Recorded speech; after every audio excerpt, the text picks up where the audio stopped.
being stuck in a car together with one shouting directions and the other driving, well, that could be a nightmare, right? But for the Brun brothers, it's become something of a sibling hobby. They've been competing in the Jersey Rally for the past decade, working together to get faster and faster each time. And this year, they hope to break into the top 10. Elisa De Silva went to meet Jason and John Lebrun up at the RJA NHS, where they were getting their car ready for the action.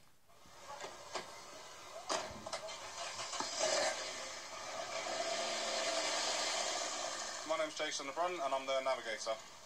I'm John Lebrun, I'm the driver. So how long have you been driving at rallies for? This is actually my 10th year driving, and what was our 11th place is our highest ever finish in Jersey Rally. We're aiming for top 10 this year, be over the moon, and that's our goal this year. And how did you get into it? Was it just a passion for driving? Yeah, I mean, ever since I was a kid, we used to go out and watch the stages as a kid and that, and it just built from there. My first ever rally car was a Mini that I never actually got to drive. I sold that, bought a Mark I Escort, spent a lot of money building that, never got to drive that. And then this come along, BMW, and yeah, it's been the best thing I've ever done. It's great. And Jason, you navigate for your brother. Just to explain what that means to people who might not know. So basically, I just tell them where to go. It is very hard because I have to look at the notes and look at the road at the same time.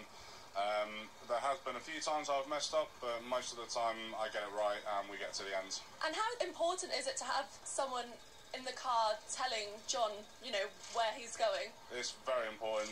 If I wasn't there, he'd probably be 30 seconds slower, maybe. And also, because I tell him 2 to 3 corners ahead, he knows what's coming up. And if I'm not there, he has no idea what's ahead of him. Obviously, this is your brother, so you've grown up together. You probably trust each other a fair amount. How do you feel when you're driving, well, when he's driving and you're in the car navigating? Do you feel safe? Do you feel confident? Yeah, absolutely, 100% safe. Anyone else, I wouldn't feel safe whatsoever. And what's it like having your brother in the car with you, navigating and helping you out?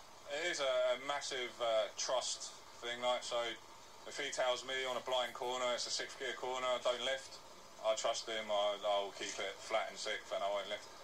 If he tells me there's a hairpin coming up, as soon as he says hairpin, my hand goes on the big flick stick there, and away we go, sideways, crowd go wild. It's great, it's brilliant. Have you ever driven with someone else telling you where to go? We've done a few of the dirt rallies down in the quarries with other navigators. I trust them, but I wouldn't want anyone else other than Jason with me really in the car. It's only when he's got work commitments or something like that that he wouldn't sit with me. That's the only thing. Have you ever done any navigating yourself? Yeah, 2008 was the first time I navigated for Liam White. I loved it, to be honest, and yeah, it was a good crack, but I haven't got the bit between the legs that he's got to sit there and trust what the other guy's doing, really. I've got to be in the seat driving, really. I don't trust. I need to be there, like, that's what it is. And what about you, Jason? Do you ever get behind the wheel? No. I've done it once in an auto solo because you don't need a licence to do that. It's just a few donuts and hairpin corners, but yeah, other than that, I haven't driven any rallies before. And so, guys, I know the big question is: have you ever had any near misses or any crazy incidents that you can recall and tell us about over the radio? Yeah, we've had one fairly famous within the rally community thing. We spun in Mofor, got wedged between 2 banks, and thanks to the spectators, they picked the back of the car up, spun us round, and away we went. It is a massive thing rallying, and the spectators, even though they're out there to watch, they've helped us a few times. We've been banked in Grooville there, and spectators have picked us up off a bank over there as well. So yeah, there's been a few times we've had some incidences, we'll say. What is the main reason why you enjoy being part of a rally? Like, what is it about it that just makes you want to do it every time? It's just so much fun. I mean, it's not every day you get to, you know, go 80, 90, 100 mile an hour through the lanes in Jersey, and everybody involved is, you know, it's a massive family. You've got guys from Guernsey that we know, guys from the UK that we know, and it's just an absolute joy to do. Yeah, I'd second that. It's a big family. We have got a lot of friends that we never would have had if we didn't do this. Yeah, it's just great. I love him to bits. Jason helps me out a lot, and the thrill is unreal.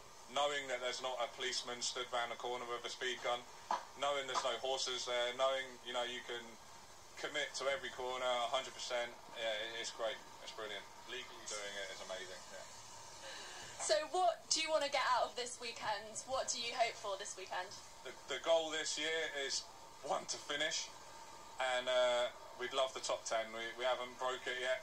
We've come close a few times, but this year, top 10 would be good, and if we can get a good placing in our class, it's Class C's the biggest class out there. There's so many fast drivers here in our class, so if we can place in our class and get a top 10, brilliant, happy days. And Jason, if you do hit the top 10, how will you guys be celebrating? Lots and lots of alcohol. That's pretty much it, really. As John said, it's been a goal for a very long time. We've been so close, and this year we have definitely got it, hopefully. Good luck to John and Jason, the Brun, the brothers who've been competing in the Jersey Rally for the past decade. They're hoping to break into the